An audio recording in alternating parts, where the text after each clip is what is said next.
वृंदावन बिहारी लाल की जय। जय श्रीमद् सद्गुरु सरकार की जय। जय। Let's start with I'll start with Guru Vandana and then we will do a Kirtan. Guruराराधना दिश्च गुरुः परम दैवतम् गुरोः परतरं नास्ति कृपालु गुरवे नमः। कृपालु गुरवे नमः। कृपालु गुरवे नमः।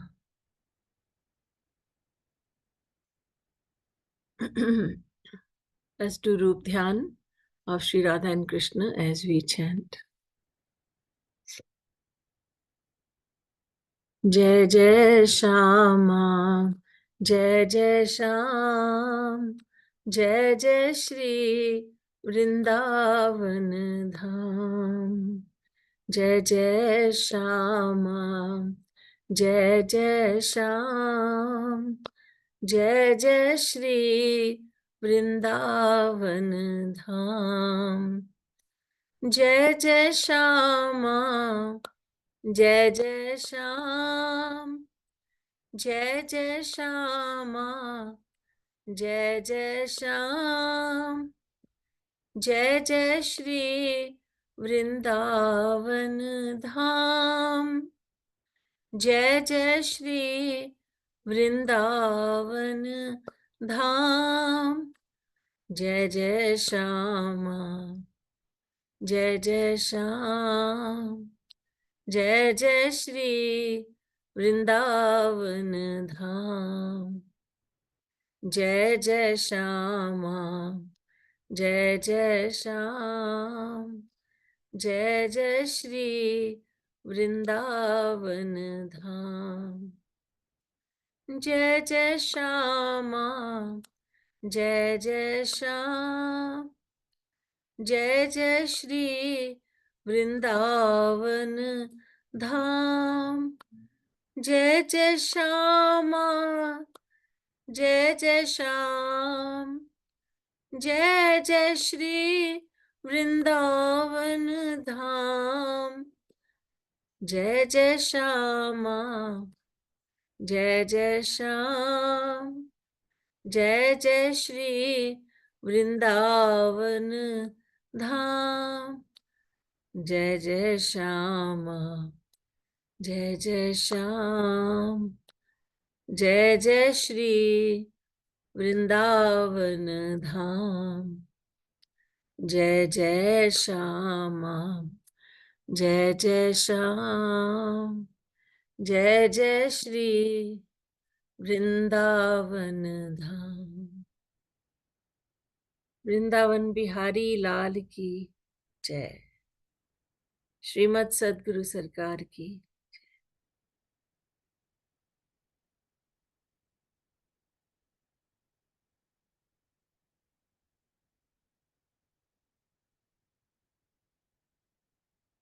Once again, Radhe Radhe everyone. And the last time we met was last year, and now it's the first session of the new year, 2025, and I'm very happy to be with all of you.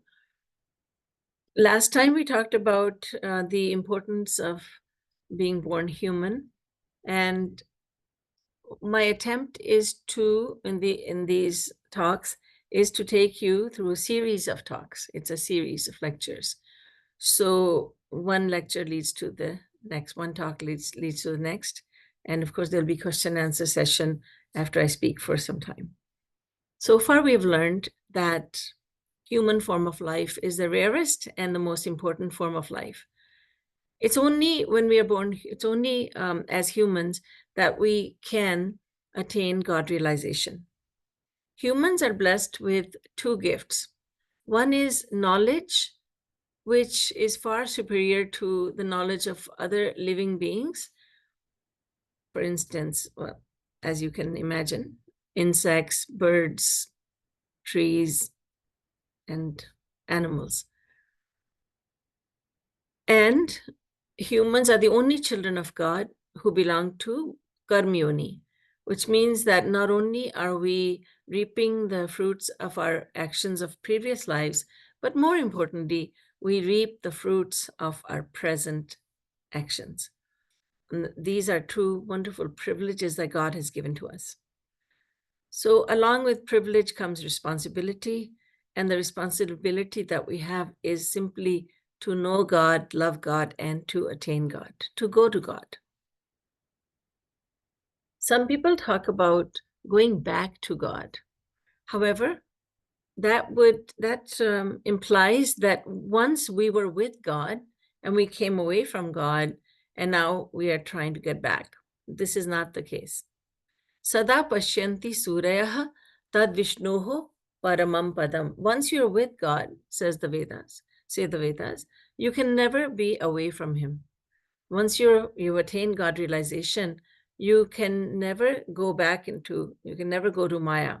Once God realized, always God realized. So we are not trying to get back to God. We are trying to get to him for the very first time. Although we belong to him, yet we have never accepted him. We have always, eternally, in fact, selected Maya over God. So as humans, we have a small window of opportunity in which to get this wonderful, this most formidable task done. And we don't have much time. Along with these privileges, we have the responsibility, and also the fact is that death may come any moment. And so I believe that we discussed in the last session that time is of the essence and we must not procrastinate. काली करे सो आज कर, आज करे सो अब, पल में परलय होएगी, फेरी करेगो कब. What you plan to do tomorrow, do it today. What you plan to do today, do it right now, because death comes in the twinkling of an eye. When will you do this work? When will you do it? So scriptures and saints strongly suggest that we should shake off our procrastination and get to the task on hand immediately. So our aim is to attain God. But then the question is that really our aim? Is this the aim? How do I know that this is my aim? What is my aim in life? Because everyone has a different aim. Everyone, being an individual, aims for something different in life. So what is the ultimate aim of my life? What is the ultimate goal? Different people desire different things. You ask one person, what are you looking for in life? And she will say, I'm just looking for a good family life. You ask another, and he says, I want to become a millionaire, multimillionaire. You ask another, and this person says, I want knowledge. I just want to educate myself the most I can. Another will say, I want name and fame. I want my name to be remembered. I want everyone to know my name. So everyone seems to have a different aim. Philosophers have told us about some of the aims of life. They have said, look, immortality is something that everyone is seeking. Everyone wants immortality. No one wants to die. So that is an aim of human life. We wish to be immortal. Nobody wants to die. Nobody says, I am looking forward to the day that I die. Oh goodness, no. Nobody thinks like that. Everyone wants to live. So immortality has been recognized by philosophers as one of the aims of life. Another aim is knowledge. And we can identify with this just as we identify with the aim of immortality, we all wish to acquire as much knowledge as we possibly can. We read books, we read journals, periodicals, we go through the internet, we take classes, we observe others, we try to learn any which way, every which way. So we are trying to learn as much as we can because we are hungry for knowledge. We want knowledge. That makes perfect sense. But other philosophers, they came up and they said, well, we're also looking for freedom. No one wants to be incarcerated. No one wants to be under someone's control. So everyone wants freedom. In fact, Tulsidas ji, Saint Tulsidas says in his Ramayan, "Paradhin sapne hu sukh nahi." You cannot attain happiness, even in your dreams, if you're under someone else's control. We all wish for freedom.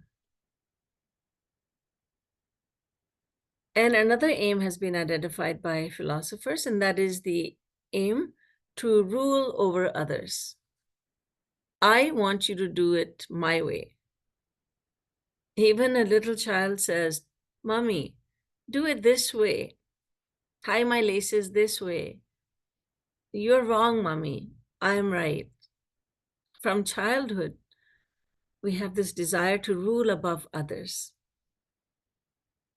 The way I'm doing this is the right way. The way you're doing it is wrong.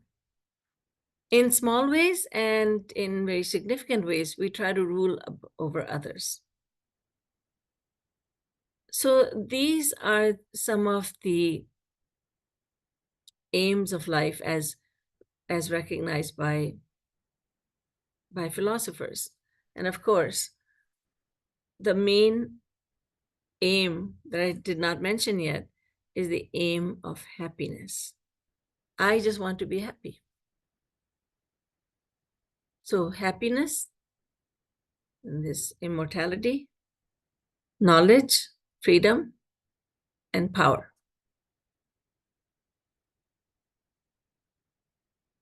So we have these 5 aims in life, do we? The Bhagavatam says no. There's only one aim in life, and for everyone, it's the same aim. But we are so different from one another. There's more than 8 billion of us.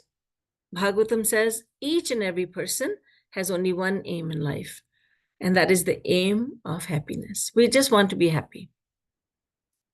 And I'll just quote from the Bhagavatam.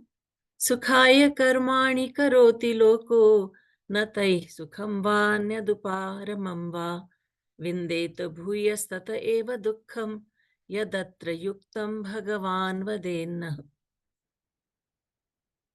Vedavyas, Bhagwan Vedavyas, the divine author of the Bhagavatam and other Purans, says the aim of happiness is the one and only happiness for all. And the reasoning is this. Immortality. Let's look at the other 4 aims. Immortality. Why do we want to live forever and ever? It's because we want to be happy. The real reason we want immortality is because we want happiness. There are people who commit suicide. A person commits suicide, he kills himself only when he thinks there's no happiness left for him in life. If there's no happiness for me in life, no one loves me, I have no friends, I have no money, I have no job, I have nothing. There's no happiness for me in life. Then life is not worth living. So happiness is the reason we want immortality. And why do we want knowledge? Again, for the sake of happiness. Nobody ever desires knowledge for the sake of having knowledge. Everyone desires knowledge for the sake of happiness. Same thing with freedom and power. I want freedom because I want to be happy. If we are given a choice between a life of luxury behind bars and a simple life in freedom, we would all choose the latter, right? We all want to be free. But we are, and someone tries to tempt us. The prison where you're going to be staying, it's a very beautiful prison. And the bars in the prison, they're made of gold, studded with diamonds. And you can have all the food you want, you can have anything you want to eat, you can wear the fanciest clothes, you'll have everything. But the only thing is you don't have your freedom. And in Hindi we would say bhaad mein jaye. What do I care about this life of luxury if I can't have freedom? I would rather have bread and butter to eat outside in freedom. I would rather have a very simple life than a life of luxury in prison. So we want freedom because we know that freedom will make us, we believe fully that freedom will make us happy. For the sake of happiness, we wish freedom. We wish for freedom. And the same thing with ruling above others. We want to rule above others because we feel that will make us happy. So now, happiness is the one aim of life. But scriptures say, look, you're only looking for God. That's all you're looking for. You just want God. Sage Valmiki, for instance, he is the one who composed the Ramayana, the divine story of Ram, even before Bhagwan Sri Ram had descended to earth. His Ramayana is in Sanskrit. And he says, Loke nahi savidyeta yo na Rama manuvrata. Everyone in existence wants Ram, meaning God. Everyone wants God. That is the one and only aim of everyone's life. Everyone? Even the atheist who says that he doesn't believe in God? And Valmiki says, yes, everyone, without exception. Everyone wants God. That's it. That doesn't seem to make sense to our logical mind. Everyone wants God. Yes, the one who's running after God wants God. The one who is neutral towards God wants God. The one who says God does not exist, even he wants God. The one who is opposing God and is angry at God, and yes, he wants God too. Everyone wants God. So should I believe that everyone wants happiness, or now you're saying everyone wants God? I don't understand. Well, scriptures come in and they say, let's find out the nature of God. Who is God? And there's a very interesting story told in the Vedas about a father and son. Father is God realized, and the son, Varun, he is wanting to know about God. So Varun says to his father, who is God realized, Father, tell me about Brahma. I wish to know God. Tell me about God. And his father says, he from whom all are born, the one in whom all are born, the one in whom everyone dwells, and the one in whom everyone merges upon death, know him to be Brahman. I cannot tell you, I cannot make you experience who God is. You must go and do sadhana. So Varun went with this knowledge that his father had given him, and he meditated. And after some time, he returned to his father and he said, Annam Brahma. God is food. Anna, grain or food, is God. And his father said, no. Meditate further. So Varun meditated further, and I'm sorry, Bhrigu is the son, and Varun is the father. Bhrigu went to Varun and asked, and Varun gave a little hint about Brahma, and then Bhrigu went to meditate and found out and came to the conclusion that God is food or grain. No. And so he went further in his meditation. Second time he said, oh, I understand. It's prana, prano brahmeti vijanat. Pran, the vital breath, that is God. No, go back. Third time he said, man, the mind is Brahman. No. Fourth time he said, Vigyan, the Atma, the soul is Brahman. His father said, no. And then he went back further in his meditation and finally came to his father and said, Father, I have found out that Anando Brahmeti Vejanat. Anandadhyeva khalvimani bhutani jayante anandena jatani jivanti anandam prayanti abhisamvishanti. And his father embraced him, said, yes, you have found out the nature of Brahman. You have found out what God is all about. God is happiness. Happiness, which is happiness that is unlimited, everlasting, and ever increasing. Anand,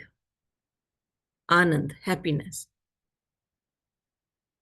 Happiness, not the happiness that we know in this world, what we call happiness, is not real happiness. Because what we are familiar with, they are temporary joys and pleasures of life. We call them happiness. My dog gives me a lot of happiness. Chocolate ice cream makes me so happy. Pizza makes me happy. Masala dosa with sambar chutney, oh, that makes me happy. My new outfit is making me very happy. My brand new car is making me so happy. I'm so happy. So we talk about happiness a lot in life, and yet we don't even know, we don't know the definition until we find out what's in the scriptures. Until Guru comes along, we don't know what happiness is. So happiness is Anando Brahmeti Vejanat. Happiness is God. So happiness means something that is unlimited, number one, everlasting, and number three, ever increasing. What we are tasting in life are joys and pleasures, which are very limited. They're certainly not everlasting, and they're not pratikshanam vardhamanam. They're not ever increasing, but they are the opposite of that, ever decreasing. We get lots of happiness, huge happiness from something or someone, and in due course of time, that happiness decreases. It becomes smaller and smaller, smaller, smaller, smaller, and then it disappears altogether. And we call it happiness. And I'll share with you something funny in this context, something that happened to me when I went to Trinidad, West Indies for the first time. It was back in '88. And then there was, in time, there were devotees who wanted to go to India and have Sri Maharaji's darshan. And by that time, I had come back to North America. And those devotees from Trinidad, they asked me, what shall we take for Sri Maharaji as a gift? And I said, well, every time I ask Maharaji, what should I bring as a gift? Maharaji says, bring lots of love. Dher sara pyar attachi mein bhar ke le aao. Bring a lot of love. And I told them that. They said, no, but we'd like to take something tangible as well. So I thought about it and I said, Maharaji uses saffron. In his kitchen, they use saffron. And so you can take some. And they said, they were very happy. They said, there's a lot of saffron in Trinidad. But that's good. I'm surprised. But I didn't use my intellect. I just said, okay, fine, just bring some saffron. They met me in India, in Mangarh, in Sri Kripalu Dham, and they said, may we bring that saffron? I said, yes.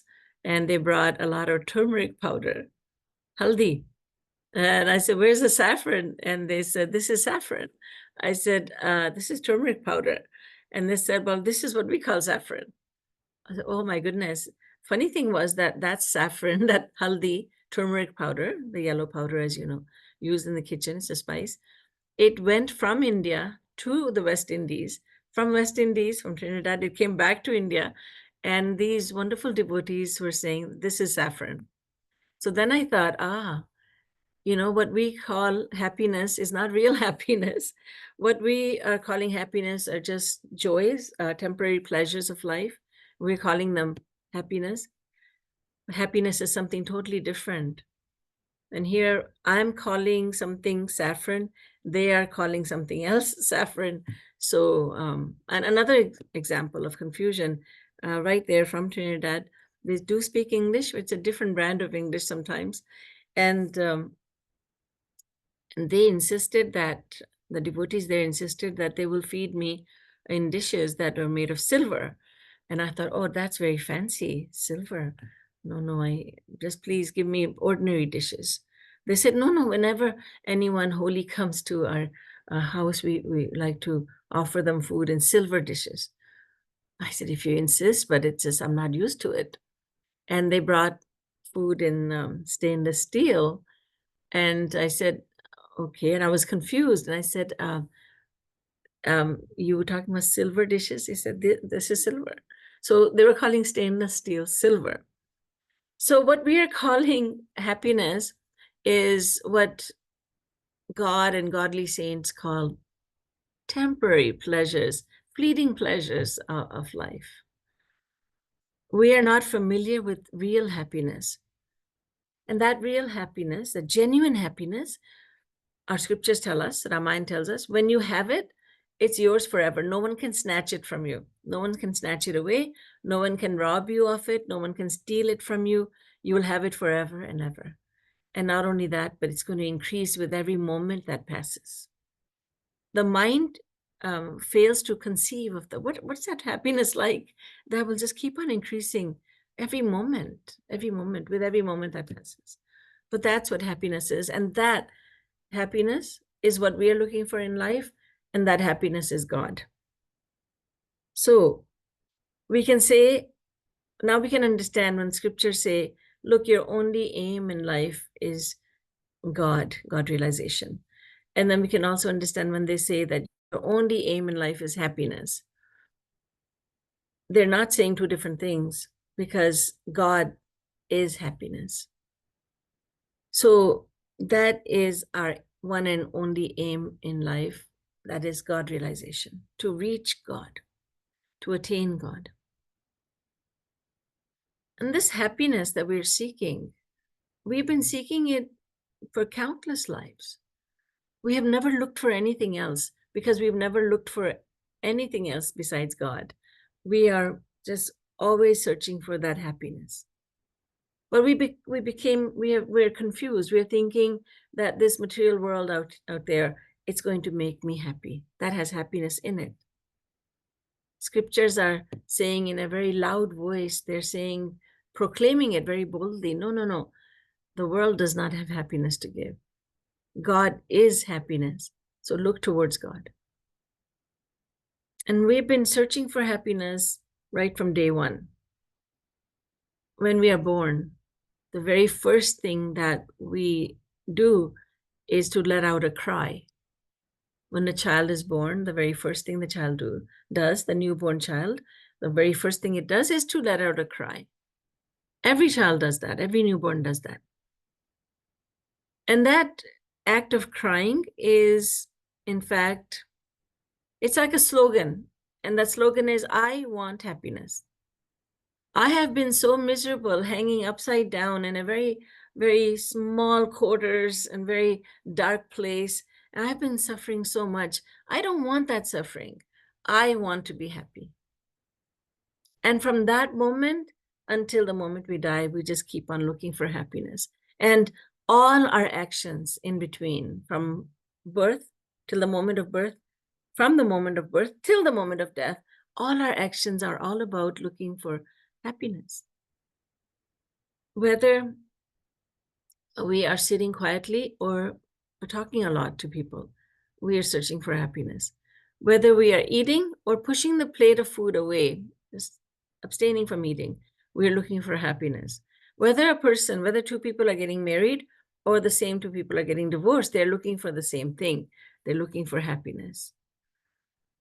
all our mutually contradictory actions are performed for the same reason, and that is happiness. If somebody says, I want money, I want jewelry, I want this, whatever it may be, what that person is really saying is, I want happiness through these things. And that is because we want only God. And why do we want God? Why do I want God?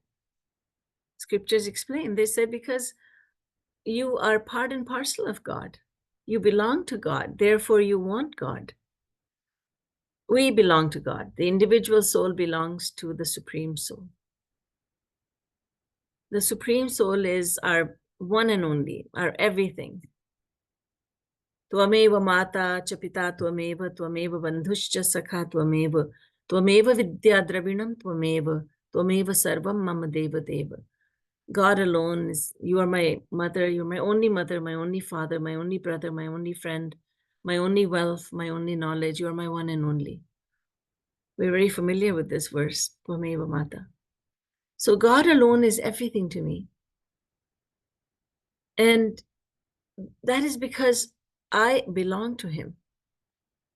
When you have the entirety and then there's a fraction of that, there's a part of that, the part always wants to be with the whole. For instance, if you take maybe a pencil or a lump of clay or dirt, and you put it in your hand, and then you release the grip, whatever you have in your hand will go down. It will go towards the ground. And you say, no, of course, that's the law of gravity. But why does this thing gravitate towards the earth? Because it is a part and parcel of the earth. When we build a fire, flames rise upwards towards the sun because they want to be one with the sun. The part always wants to be with the whole. So we are part and parcel of Bhagwan, Shri Krishna, God. So we all want to go to him. Even the one who says, I don't believe in God. You may say that, but you want God because you want happiness. Now, everyone in the world, if asked, do you want happiness? Everybody will say, yes, I want happiness. But everyone, when asked, do you want God? Not everyone will say, yes, I want God, because we don't know that relationship between happiness and God.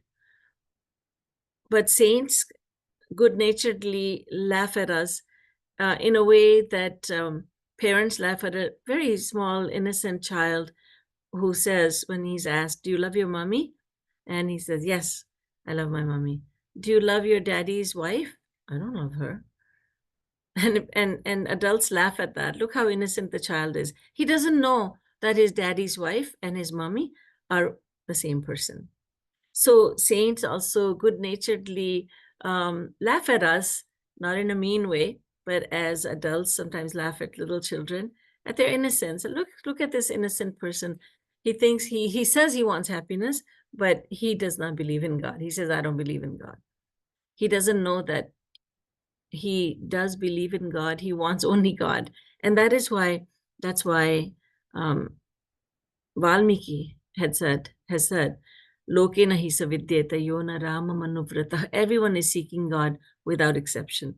Everyone is surrendered to God without exception. So as a human, what is my aim in life? So my aim in life is to attain God. And that is shown, I see that every day in my actions. Every day the actions I perform are performed for the sake of happiness. And now I have understood that happiness that I seek is the same as God. God is happiness. Happiness is God. Anando Brahmeti Vejanat.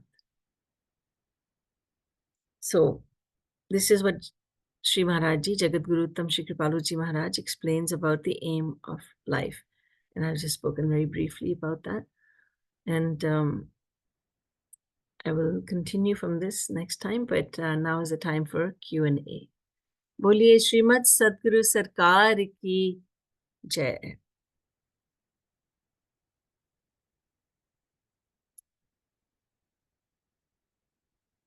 So if you have any questions, you could please raise your hand.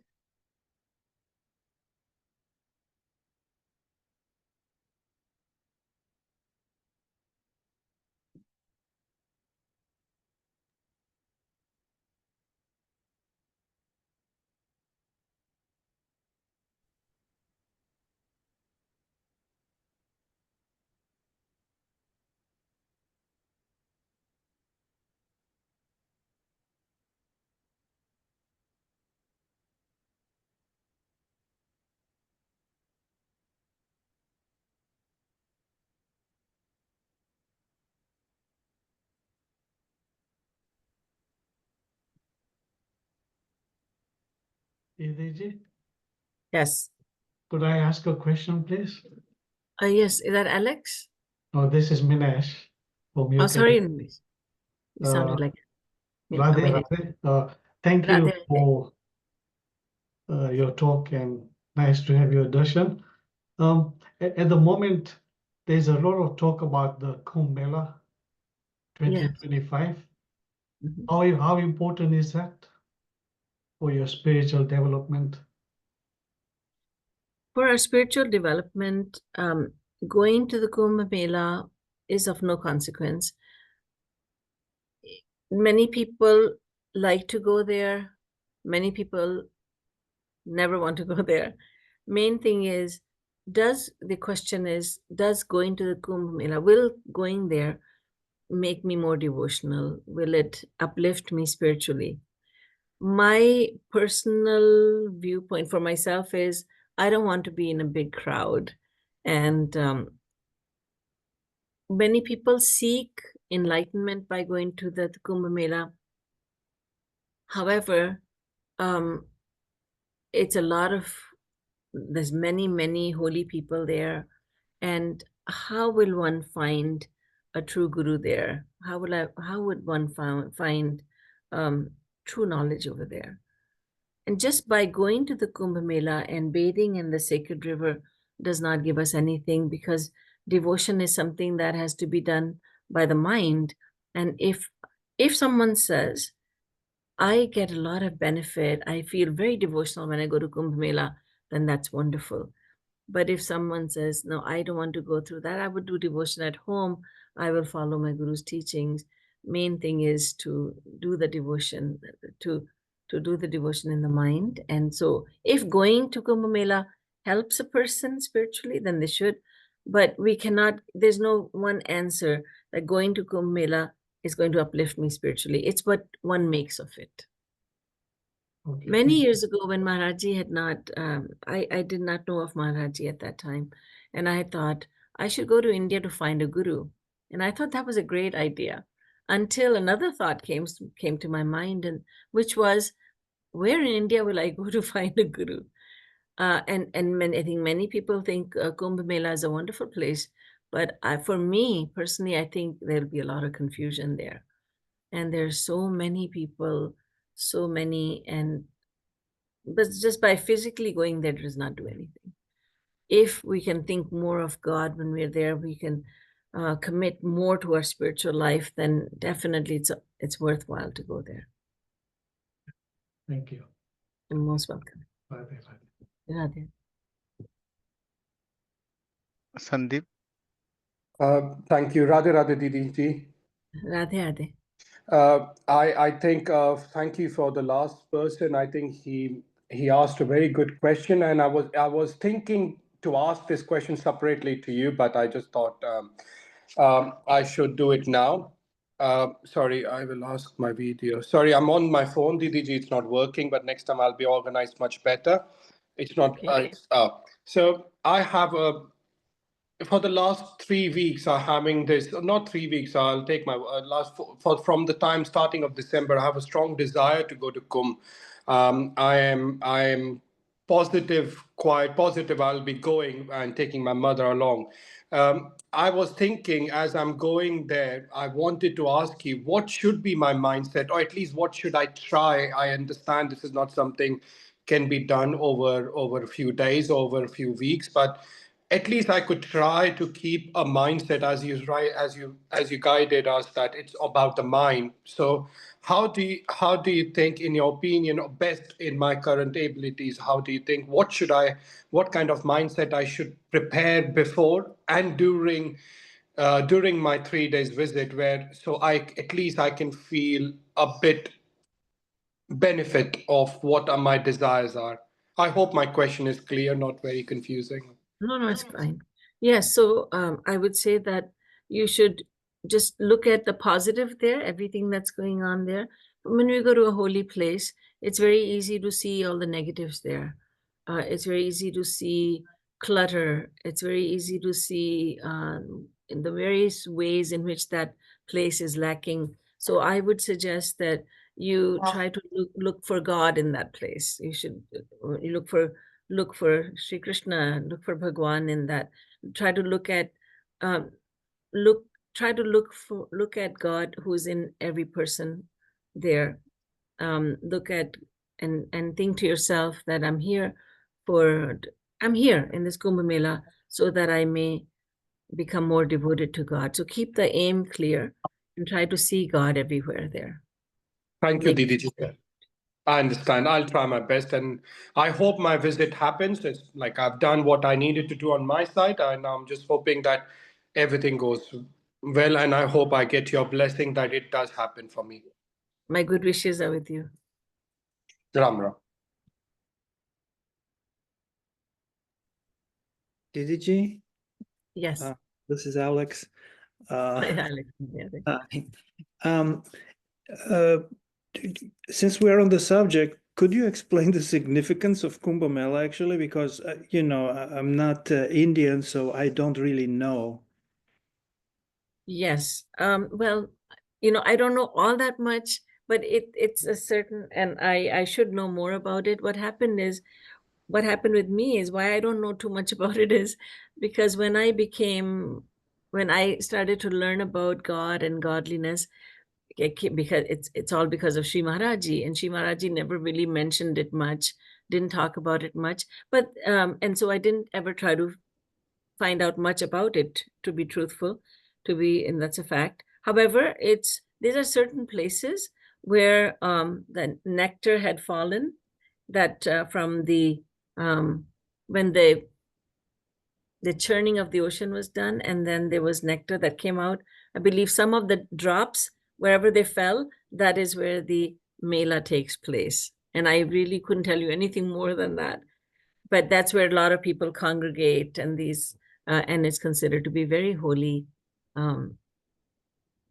That's all I could tell you. Okay. Sorry. No, thank you. That's good. Thank you. You're welcome. Because ever since I started going to visit Sri Maharaji to have his darshan, I quite frankly didn't have any desire to go anywhere else. And people would say, "You went to India, where did you go?" And I would say, "Mangar." Where did you go? Vrindavan? Wherever Sri Maharaji was, that was my Kumbh Mela, right? And that wherever your guru is, that is where your Vrindavan is, that is where your Kumbh Mela is, that is where everything is. And just on that topic, I would like to say that more than once, Sri Maharaji would take us to Sringabedpur on the final day of the sadhana program that takes place, Sharad Purnima retreat. And over there, this happened 2 years in a row. There's the Gangaji flows over there, the holy river. And right before we left that place, Sringbedpur, that is where Bhagwan Sri Ram crossed the Ganga when he was on his exile, during his exile period. So Sri Maharaji just said, whoever wants to go to the Ganga, you may bathe there. And so some people went and bathed there, and some of us stayed with Sri Maharaji. So when we returned to Mangar, Sri Maharaji asked, how many of you went for Ganga Snan? And some hands went up, and Maharaji said, you all failed, because when your guru is there, you don't need to go to the Ganga. And so the following year, Sri Maharaji did the same. And again, he said, those of you, you failed because where your guru is, that is where Ganga is. You don't need to go anywhere.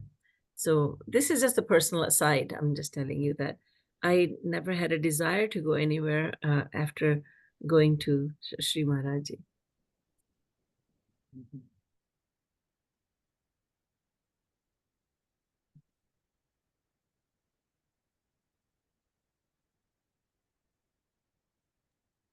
Sharda ji? Radhe Radhe Sharda. Radhe. Radhe Radhe Didi. Radhe. My question is, like, when you go to sadhana program in Mangar and you transition back to home, like I had a big difficulty with that because it was like I just wanted to be in that same mood, but I had to operate in, the real world, like, well, this world again. And so, like, do you have any hints on like how we can maintain that same feeling, even though we have to, go carry on our duties here? Yes. Yes, Sharda.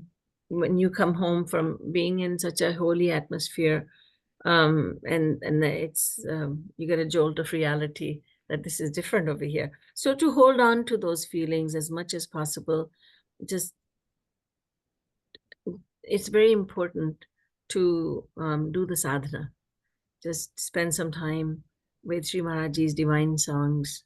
And it's become very easy nowadays with Kripalu Nidhi app and so on and so forth. And throughout the day, do the Karma Yoga sadhana, just envision God and Gurudev in front of you, watching what you are doing while whatever you're doing throughout the day, just to feel the presence of God and Guru right then and there. And so doing sadhana is going to, and I'm sure you're doing that, that is going to protect or preserve those feelings that you had when you went to Mangar.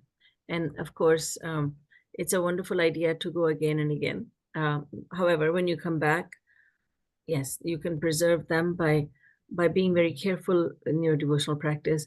Read Sri Maharajji's words, watch him on the videos and so on and so forth. That is it, to keep the mind away from the world, even though you're living in the world. You have a family, you've got to do a lot of chores, you have a lot of responsibilities, but always try to see that I am showing Sri Krishna is right here with me, my Gurudev is right here with me. I'm showing them what I'm doing it for them.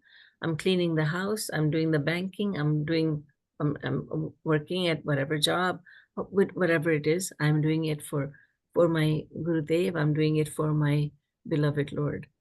And there has to be very concerted effort to bring God and Guru into everything you're doing, very purposefully and very strongly. Otherwise, the mind starts to forget and it gets so wrapped up in the world. And then you think, oh my goodness, what I had over there, I lost it. But to preserve it, we have to just be extra careful, extra careful. There was just yesterday or so, we have the morning sadhana, in Yugal Kunj, and I was singing one of the songs from Virah Madhuri of Prem Ras Madhira, and it was just such beautiful words and heartbreaking words. A gopi is saying she is separated from Sri Krishna, and she said, where do those days go? And I'm missing him, and I'm missing those, the way he used to talk to me, this and that. And at the end she says, and now it just seems like it was a story that happened. There was a Sham Sundar once, and it just brings tears to your eyes that you think, oh, it can happen like that. The mind starts thinking that it was just a wonderful story. And then I was speaking to one of the devotees, and she was saying, yes, it seems to me like one day it will be like, yes, there was a Maharajji, there was a Mangar, it just becomes a story. We have to work very hard at preserving those devotional feelings. And we have to fight with the mind. We have to do battle with the mind. Because what we had was so precious. What I had was so precious, I will not let go of it. And then God and Guru are with you, so they're going to help you tremendously. And they are helping you tremendously. Thank you, Ziri. You're most welcome. Radhe Radhe Didi. Radhe Radhe. I don't have a question, but Krish has written 2 lines about what he understood from your talk just now. Am I okay to Yes. read? There's Krish. Radhe Radhe Krish. Radhe Radhe. Do you want Yes. to read it? No, Okay, he wants me to read it. Hmm? From our birth to our death, we are constantly wanting happiness. God is true happiness, and we are part of God. So when we search for true happiness, we're really just seeking our own whole, which is God. That's brilliant. That's exactly what it is. Yes. Very well. Well said. Well understood, Krish. It's so fortunate for you that you understand all this at this age, right? You're blessed to have such a powerful guru in your life, to have Maharaji in your life, and to love God, and to be born in the family that you're born in. So keep it up, okay? Thank you, Devi. Okay. Malik Bhaiya, I missed you. I thought you weren't here.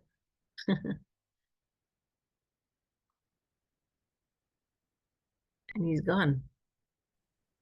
Oh, there he is. Sorry, Radhe Bhaiya. Radhe, sorry, I'm late. Radhe. Oh, no problem. Good to see you. Please, Devi, please. Thank you for giving this time. My pleasure. I know you have just come from a very, very busy year-end sadhana after Devi's. Yeah. A substantial, back to back. It's a pleasure. I wouldn't miss it. Please, Devi, please. Thank you. Thank you for giving this time. Thank you. If there are no more questions, we can do some kirtan. But if there is a question that we do have 5-6 more minutes,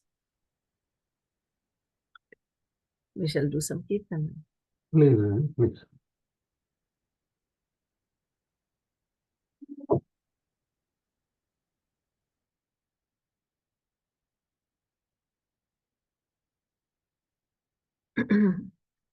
Shri Krishna Govind Hare Murare He Nath Narayan Vasudeva.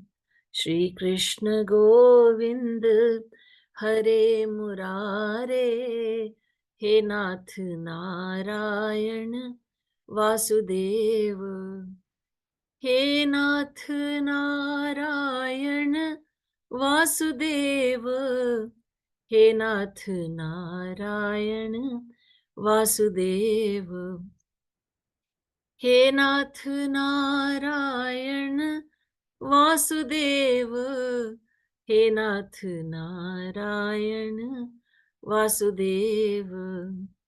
Shri Krishna Govind Hare Murare He Nath Narayan Vasudeva.